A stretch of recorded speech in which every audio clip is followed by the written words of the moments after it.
अगर हम देश भर के सरकारी स्कूलों की व्यवस्था को ठीक करना चाहते हैं तो पेरेंट्स और जो स्टूडेंट्स हैं उनको खुद मोर्चा संभालना पड़ेगा। निजी स्कूल में जो लूट होती है और जो फीस का दबाव अक्सर पेरेंट्स के ऊपर होता है, उसका इलाज भी जो है वो सरकारी स्कूल को सुधार करने के लिए है। इसलिए जो पेरेंट्स अपने बच्चों को प्राइवेट स्कूल्स में भेजते हैं उनको भी सोचने की जरूरत है कि सरकारी स्कूल ठीक हो तो उनके ऊपर फीस का दबाव खत्म हो सकता है। ये हम जो कह रहे हैं वो हम पिछले 25 साल से जो शिक्षा के क्षेत्र में कानूनी और कानून से बाहर जो एक संघर्ष कर रहे हैं उसके आधार पर कह रहे हैं। अभी हमने पिछले एक साल के अंदर देश के कई राज्यों का दौरा किया और सरकारी स्कूलों को वहां पर देखा, जिसके अंदर बिहार, आप कह सकते हैं बिहार और महाराष्ट्र, राजस्थान, हरियाणा, पंजाब, उत्तर प्रदेश,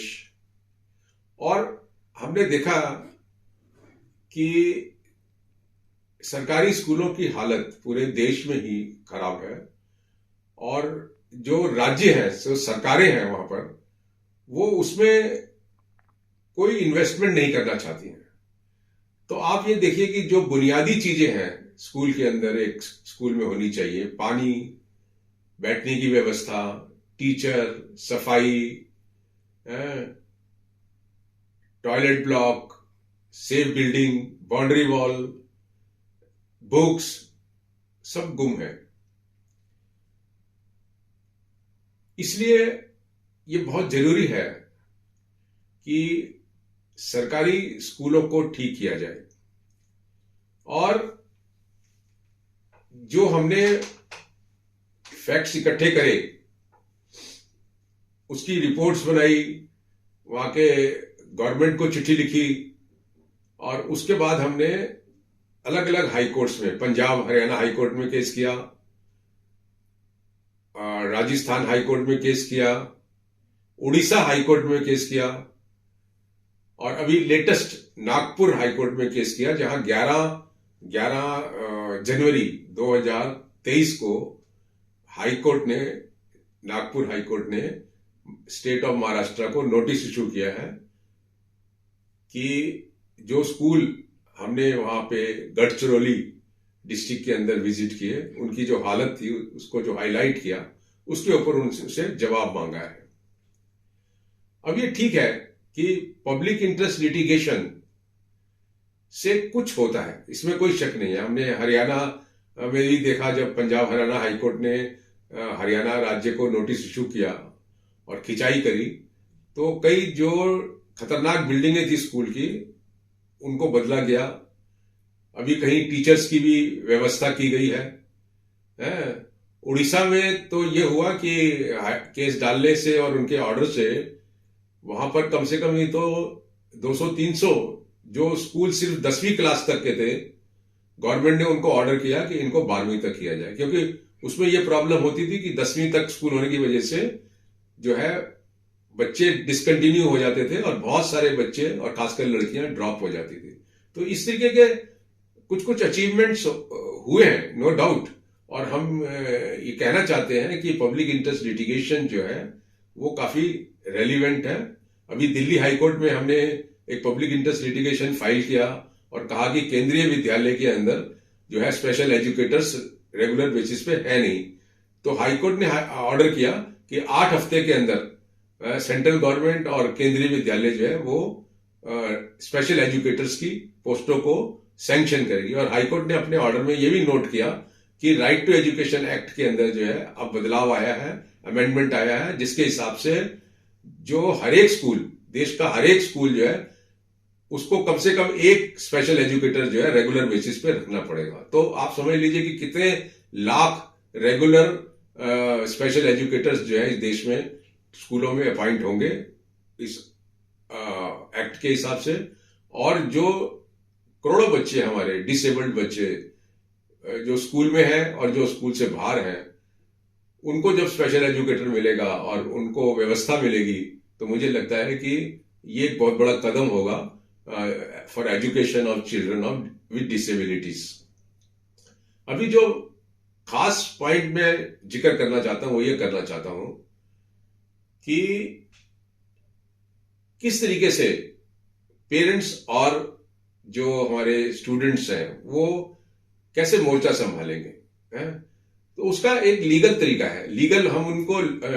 लीगल टूल्स चाहते हैं कि वो पेरेंट्स जो है वो लीगल टूल्स इस्तेमाल करें। और लीगल टूल्स क्या हैं? अभी आप देखिए कि एक बहुत ही अच्छी हमें लगा कि ओडिशा के अंदर जो स्पेशल एजुकेटर की पोस्ट पे भर्ती होना चाहते हैं, सैकड़ों की तादाद में हमारी सलाह के ऊपर हमने उनसे कहा कि आप जो पेरेंट्स हैं डिसेबल्ड बच्चे के, उनसे सेक्शन 80 का नोटिस आप जो है चीफ सेक्रेटरी को भिजवाओ। तो उन्होंने सैकड़ों की तादाद में आप देखेंगे, ये देखिए इस तरीके से ये नोटिस है सेक्शन 80 सीपीसी के अंदर, और उसमें लिखा है कि मेरा बच्चा डिसेबल्ड है और फलाने स्कूल में पढ़ता है लेकिन स्पेशल एजुकेटर नहीं है, और 2 महीने के अंदर आप स्पेशल एजुकेटर अपॉइंट करो। उसके बाद मैंने पूरे देश के जो इस तरीके के कैंडिडेट्स थे स्पेशल एजुकेटर्स के, उनको मैंने कहा, अपील करी कि आप भी इस तरीके से अपने स्टेट्स के अंदर जो है पेरेंट्स से नोटिस भिजवाइए। तो ये जो नोटिस हैं, मुझे लगता है कि सिर्फ वही पेरेंट्स नहीं जिनके बच्चे डिसेबल्ड हैं, जो दूसरे पेरेंट्स हैं और जिनके बच्चे सरकारी स्कूलों में पढ़ते हैं, उनको भी इस तरीके का नोटिस भिजवाना चाहिए चीफ सेक्रेटरी को कि मेरा बच्चा जो है फलाने गवर्नमेंट स्कूल में पढ़ता है और वहां पे पानी नहीं है, या बिजली नहीं है, या बैठने की व्यवस्था नहीं है, या टीचर नहीं है, या क्लासरूम्स नहीं है, या सफाई नहीं है। इस तरीके की जो शिकायतें हैं, बाउंड्री वॉल नहीं है, स्पेशल एजुकेटर नहीं है, इस तरीके की शिकायत जो है वो नोटिस के थ्रू भेजे। और इस नोटिस के बाद क्या करना है हमको, क्योंकि हमने ये समझ लिया है कि पेरेंट्स के इन्वॉल्वमेंट से ही बदलेगा, और ये पक्का बदलेगा। तो 2 महीने के बाद जैसे ये नोटिस पीरियड खत्म होता है, पेरेंट्स को नजदीक की जो दीवानी अदालत है, तहसील में है, तालुका में है, उसमें 2 महीने के बाद उनको अपना दावा डालना है। सूट फॉर मैंडेटरी इंजेक्शन, उसमें कोई खास खर्चा नहीं होता, उसमें वकील की भी खास जरूरत नहीं है। पेरेंट खुद जाके खड़ा होगा कोर्ट के अंदर और कहेगा कि सर मेरा बच्चा जो है सरकारी स्कूल में पढ़ता है फलाने में, और मैंने 2 महीने का नोटिस भी दिया था, वहां पे टीचर नहीं है या पानी नहीं है, तो आप इसके अंदर निर्देश दीजिए वहां के चीफ सेक्रेटरी को, है? तो इस तरीके से अगर होगा, और आप देखेंगे कि अगर आप ऐसे करते हैं तो जो जजेस हैं वो काफी इंटरेस्ट लेंगे और पूरा सिस्टम जो है ना बदला जा सकता है। और मेरा तो कहना यह है कि अगर देश भर में जिन पेरेंट्स जिनके बच्चे सरकारी स्कूलों में जाते हैं और जहां जो मिनिमम नॉर्म्स हैं, राइट टू एजुकेशन एक्ट है, ये देखिए आप, ये राइट टू एजुकेशन एक्ट है ना 2010 का, 2009 का, और आज कितने 12-13 साल हो गए हैं। इसमें मिनिमम नॉर्म्स दिए हुए हैं। देखिए अगर आप देखते हैं, ये मिनिमम नॉर्म्स है, स्टेच्यूटरी मिनिमम नॉर्म्स है। ये तो होना ही चाहिए मतलब स्कूल के अंदर, और अगर नहीं होता है तो सिर्फ हमें यही बेसिक लड़ाई लड़नी है कि कम से कम जो राइट टू एजुकेशन एक्ट के अंदर मिनिमम नॉर्म्स दिए हुए हैं वो तो कम से कम वहां पे अवेलेबल हो। और अगर हम इसको लेके लड़ते हैं और पूरे देश के पेरेंट्स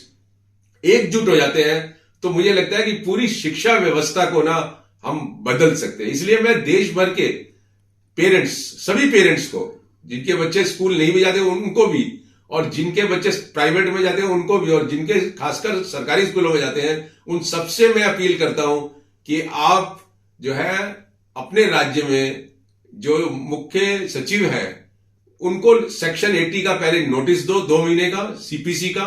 और उसके बाद नजदीक की अदालत में अपनी शिकायत को लेकर जाओ।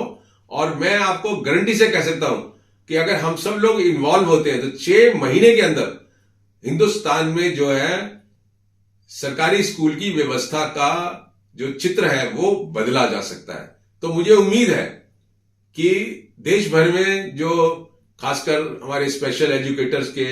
नौकरी के लिए कैंडिडेट्स हैं देश भर में, वो उनके पेरेंट्स जिनके बच्चे डिसेबल्ड हैं उनसे नोटिस लिखवाएंगे, उनके वीडियो बनाएंगे, अपलोड करेंगे हैं, और उसके बाद 2 महीने के बाद उनसे केस डलवाएंगे। तो सिर्फ स्पेशल एजुकेटर्स ही नहीं अपॉइंट होंगे, दूसरी जो व्यवस्था है उसमें भी बदलाव आएगा। तो इसलिए मैं चाहता हूं कि सब लोग, देश के लोग इकट्ठे एकजुट हों और ये व्यवस्था बदले, क्योंकि हम लोगों को समझना चाहिए कि जब तक सरकारी स्कूल का सिस्टम ठीक नहीं होगा, आप देखिए चाइल्ड लेबर बढ़ेगा, ड्रॉप आउट बढ़ेगा, और धीरे धीरे सरकारी स्कूल बंद हो रहे हैं। आपको